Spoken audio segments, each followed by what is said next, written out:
Welcome to photosynthesis. I'm going to try and make this a little shorter than their cellular respiration notes. It's a little bit simpler process, and if you understand some of cellular respiration, I think photosynthesis isn't going to give you too much trouble, particularly in the first step. It's going to look very familiar to you. All right, so photosynthesis is the process where autotrophs convert light energy into chemical energy. The photo, of course, means light. The synthesis is where you're talking about creating chemicals. Remember that this is a redox process, and just like in cellular respiration, that's because it's not so much about stripping electrons away all the time, although electrons do get stripped away from molecules like you saw in cellular respiration. It really is more about the movement of electrons closer to or further away from an atom. And if you need more on that, go back and watch just the first few minutes of the cellular respiration video. I'm not going to review this chloroplast anatomy stuff here because I did that in a previous video. There are two stages of photosynthesis. The light reactions, sometimes called the light-dependent reactions. This is the first step. The second step is called the Calvin cycle. Sometimes the Calvin cycle is called the dark reactions, not because they require dark, but because they really don't require light. Also, they're called the light-independent reactions because, again, they occur independently of light. In terms of where, if you're filling out your chart, the light reactions take place on the thylakoid membrane, and the Calvin cycle takes place in the stroma of the chloroplast. And again, my previous video on chloroplasts might help you if you're a little confused about what those terms mean. All right, so here we're going to write on our chart, and this is just the chart that you guys should be filling out. This is on the thylakoid membrane, and the Calvin cycle is taking place in the stroma. Okay, so that's what you should have so far just based on that. Let's go on and do light reactions then. Oh, sorry, before we do light reactions, we got one other thing to talk about. All right, so let's look at what can happen when light strikes electrons, right? What you were looking at today in your Bell work when you were doing the NASA article, they were looking at measuring fluorescence. Sometimes when light strikes a chlorophyll molecule, it will excite an electron to a point, but the electron gets raised to an excited state and then falls back down. And as it falls, it releases this fluorescence, and it also releases heat. And that's what the NASA scientists were tracking, because this is a normal byproduct of photosynthesis. You don't excite all of the electrons all the way to the point that they can actually cause photosynthesis to happen. So a lot of those electrons that get excited by light, and that's what the photon that you see here is, these photons of light cause electrons to excite, and then they just kind of fall back down and give off that fluorescence. So NASA is able to measure the amount of photosynthesis, since this happens part of the time during photosynthesis, by measuring the amount of this fluorescence that they see from space. Ideally, what you want to happen is for the electrons to become so excited that their energy gets passed from molecule, chlorophyll molecule to chlorophyll molecule to chlorophyll molecule. So the energy of those excited electrons get transferred to nearby pigments, exciting their electrons to higher states, until you get that excitement, that energy, passed to a special chlorophyll molecule at a reaction center. And it's this, plus of course this, that is really what happens in photosynthesis. Okay, so if you have enough light intensity, it should cause resonance, and then eventually when those electrons reach the reaction center and excite the electrons of the reaction center chlorophylls, then what should happen is the electrons then, when they're raised to their higher state, get accepted by something. And so you end up reducing the acceptor, but then you also oxidize the chlorophyll molecule here that's lost its electron in the process. So it's this, and this is what we see in photosynthesis. That's the actual process that you're going to see in the light reactions. This is kind of a byproduct, a thing that can happen. It's not ideal, but it does happen to some of the electrons when light strikes a chlorophyll molecule. All right, so the light reactions look super complicated. Just remember, this is an electron transport chain.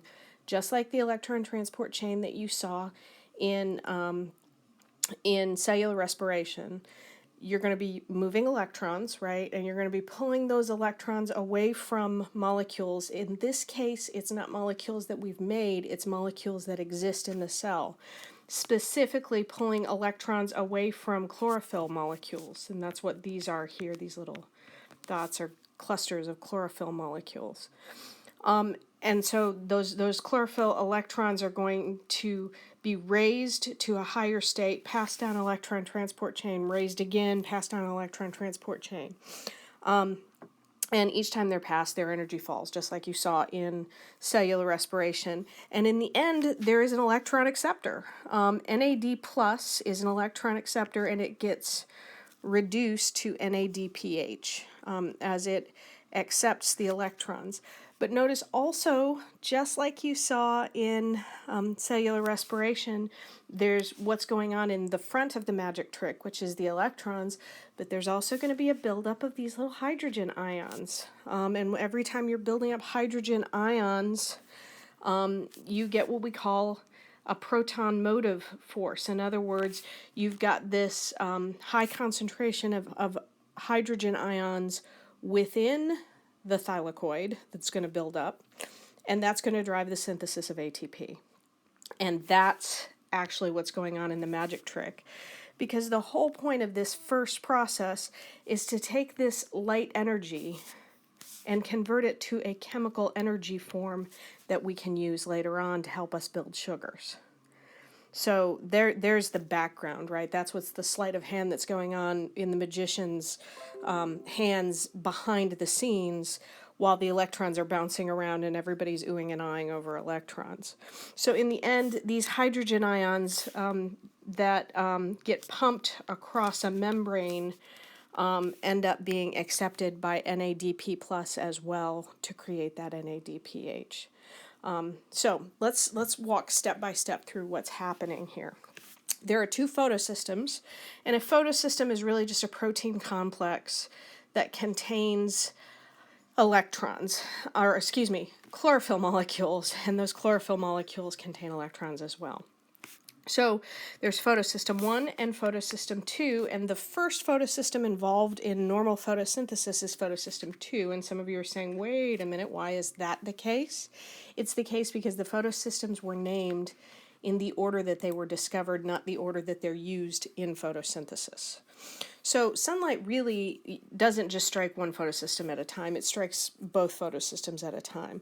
But the full electron transport chain happens when photons of light come in, striking chlorophyll molecules, and then they cause resonance. And again, that's where electrons get excited from chlorophyll molecules here, right? They get raised to a higher state, and then that excitement gets passed to neighboring chlorophyll molecules and so on until you get to the P680 pair of electrons, and they're called the P680 pair because these are chlorophyll A molecules that get excited at a wavelength of 680 nanometers.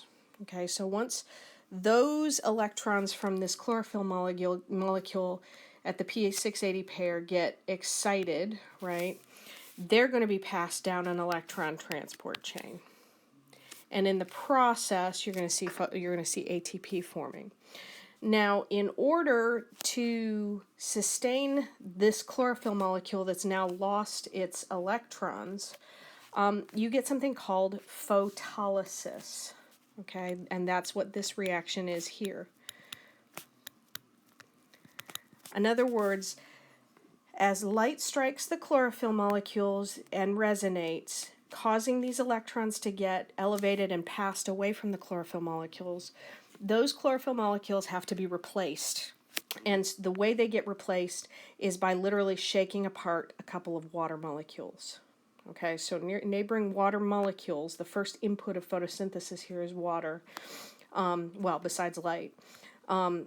Water molecules get broken apart, shaken apart, their electrons get ripped away to replace the lost electrons in the P680, and then you end up with 4 hydrogen ions, and then oxygen gas. Our waste product of photosynthesis, oxygen gas, gets released at this point as a result of photolysis. Okay. Now, again, those electrons, after they've passed, they go to the P700 pair in photosystem 1. Those electrons get elevated one more time, passed, and then accepted by the NADPH. Or NADP plus molecule.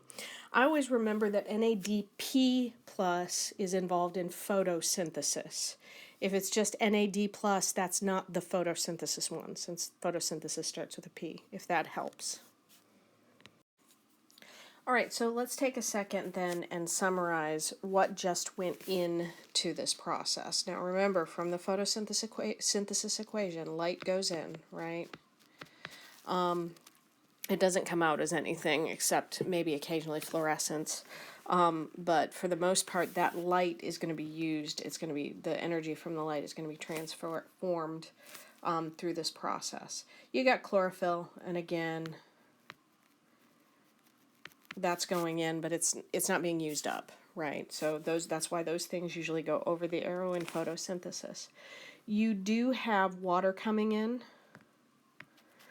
And water is being released as O2 through photolysis, right? So you're going to end up with the electrons from the hydrogen as the water is shaken apart, passed to the P680 or the P680 electrons, and then oxygen gas gets released, and then those hydrogens that are left over plus the electrons are going to be added to NADP plus to form NADPH.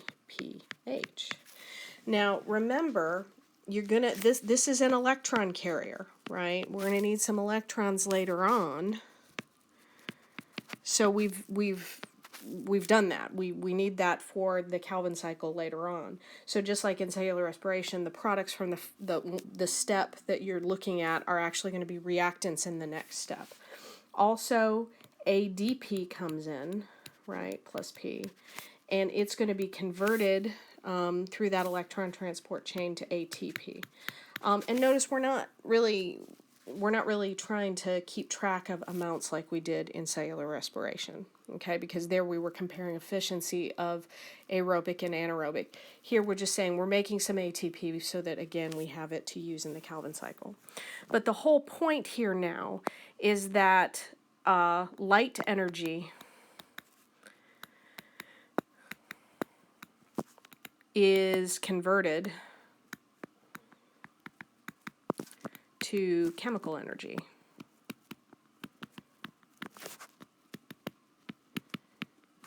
And of course, that chemical energy is in the form of ATP. All right, so on to the Calvin cycle. NADPH and ATP that we've got are going to be used, like I said. And notice, just like in cellular respiration, you're going to have to start the process, right? You're going to go through this process, and we're not really caring about all the chemical intermediates. But the last part of any cycle is to regenerate the starting molecule. And in this case, the starting molecule is RUBP, or ribulose bisphosphate. So ribulose bisphosphate, as you can see, is a 5-carbon sugar, or a 5-carbon molecule. I don't know if it's actually sugar. But it joins with carbon dioxide. Whoops. Didn't mean to move my picture there. Carbon dioxide. Okay, so the first step of this process is called carbon fixation, right? Because what we're doing is we're pulling this atmospheric carbon in a form that the plant can't use, and we are joining it to our ribulose bisphosphate, putting it through some chemical reactions that now allow us to use that carbon. That's what fixation is, right? And notice here the product of that step of carbon fixation is a 3-carbon molecule. This is the reason why this is called C3 photosynthesis. And we're going to get to some alternate pathways in a minute, so I need you to remember that C3 photosynthesis. Notice the ATP that we've been creating then gets used to further reduce this 3-carbon molecule to form what we call G3P. Okay, so for every 6 times around the Calvin cycle, what you're going to produce is one of these G3Ps, and then you're going to take 5 of those G3Ps, and again, if you go 6 times through the Calvin cycle, and we're going to use that to regenerate the ribulose bisphosphate and start this over again. Now, G3P, you can think of it as half a glucose, which means if you need the Calvin cycle to go around 6 times to make one G3P and then allow you to keep the cycle going, then that means you need to have 12 turns of the Calvin cycle to make a full glucose molecule out of this. And don't forget also that you can not only make glucose from this process. Once you make glucose, you can make starches, right? And you can also make some other compounds that plants need as a result of this. So like cellular respiration, you can actually use this for anabolism of other molecules.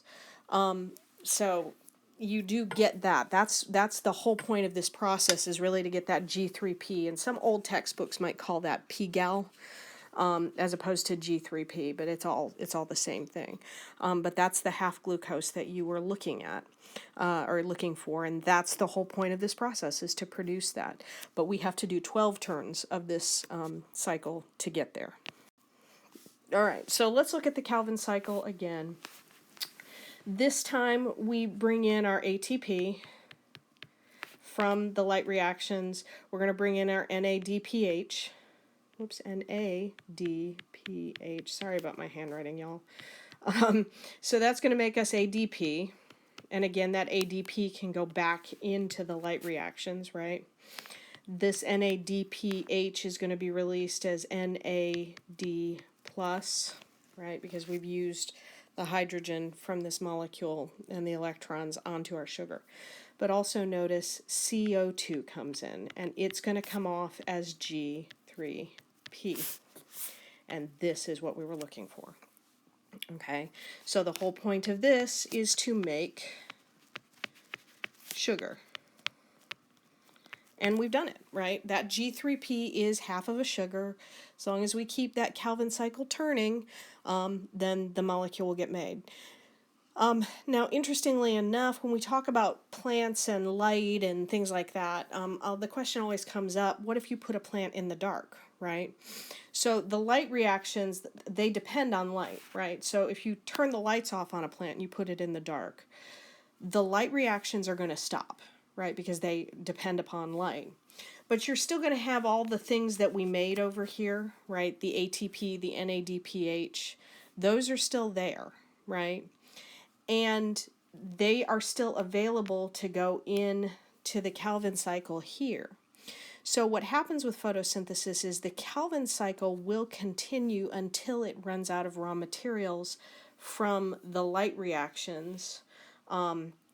This process can continue, and the plant will just keep making G3P as much as it can, because it does not need light to fix carbon, right? So the carbon dioxide can keep coming in, and as long as there's ATP and NADPH, the Calvin cycle will just proceed. And then eventually photosynthesis slows down and stops completely until we turn the lights back on the plant. And once we turn the lights back on and you start generating more of these things, then you can keep going. All right, so that's not all there is to photosynthesis.